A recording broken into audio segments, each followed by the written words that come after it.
So in our recent Culture Coalition talks, we spent a lot of time on the huge seismic shifts happening in healthcare right now. And to build on that, I wanted to go back to some really foundational ideas from Michael Porter and the Harvard Business Review to get crystal clear on one of the most misused words in leadership, strategy.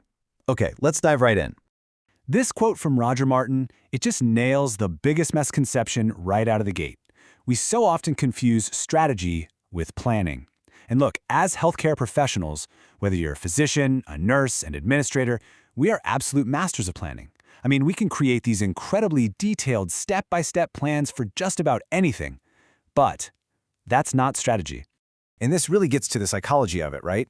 Planning feels good. It's comforting because it's about things you can control. Your budget, your resources, your to-do lists.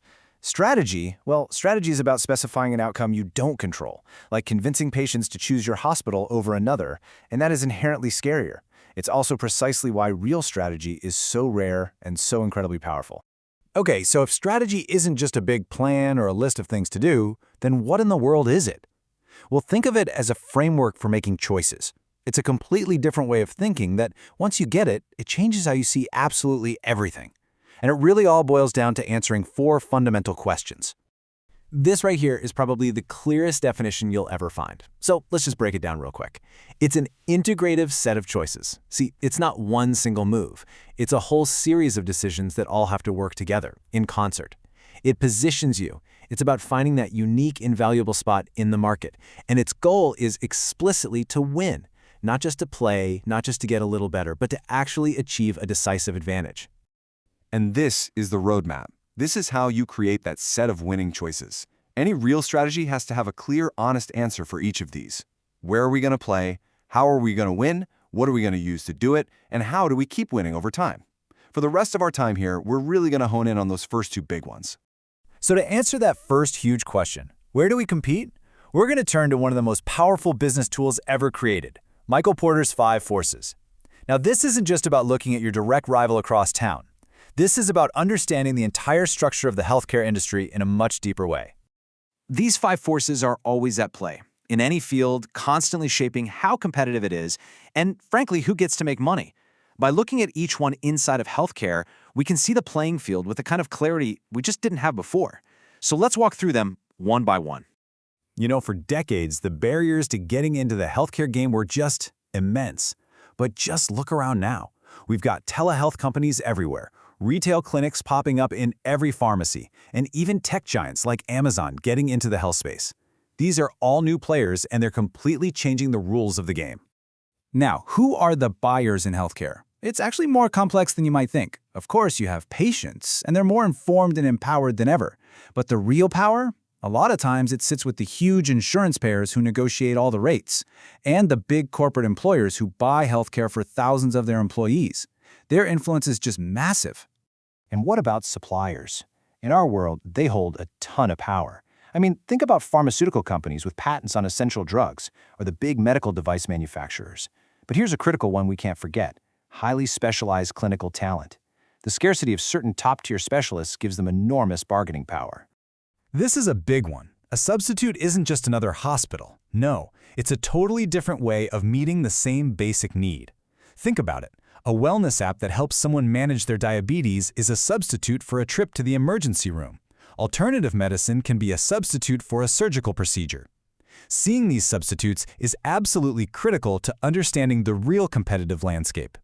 And finally, we get to the force that we all know the best, right? This is the direct rivalry, the head-to-head competition between health systems and hospitals. It's the fight for patients, for the best doctors, for reputation, for market share. We see it play out in billboards and commercials every single day. Okay, so once you've used the 5 forces to really map out the entire competitive world you live in, the next big question is, how do you win? You have to make a choice. And Porter argues there are really only 3 fundamental ways to get a competitive advantage that actually lasts. These are the 3 mountains you can try to climb: cost leadership, differentiation, or focus. But here's the most important part: you have to choose one. Porter's biggest warning is that the valley in between them, being stuck in the middle, is the most dangerous place you can be, because you end up being great at nothing. The classic example everyone uses is Southwest Airlines. Their strategy wasn't just about being cheap. It was an entire system. One kind of plane, point-to-point flights, super fast turnarounds that created these incredible operational efficiencies, which then allowed them to offer lower prices. In healthcare, this might be a system that becomes the absolute best at a high-volume procedure, driving down costs through pure excellence. For this one, think about Starbucks.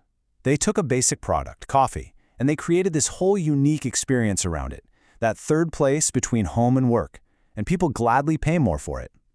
In healthcare, differentiation could be an unbelievable patient experience, a breakthrough medical technology, or a brand that's known worldwide for handling the absolute most complex cases. The focus strategy is all about mastering a niche. So instead of trying to be everything to everyone, you serve one very specific corner of the market, whether that's a certain type of patient, a single disease, or one service line. And you do it better than anyone else on the planet.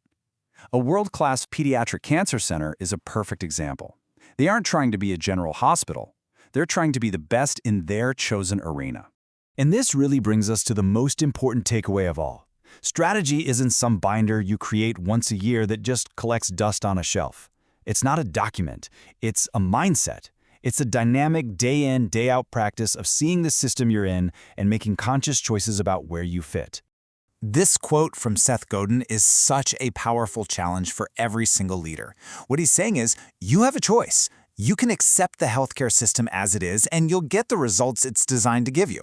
Or you can make a strategic choice to actively change that system. But what you can't do is keep working within the old system and somehow expect a different result. And this is the final crucial mental shift. The healthcare system isn't some external force that just happens to us. Every single one of us, every physician, every nurse, every APP, every administrator, our collective actions, our decisions, our priorities, we are the system. You aren't just sitting in the traffic of healthcare, you are the traffic.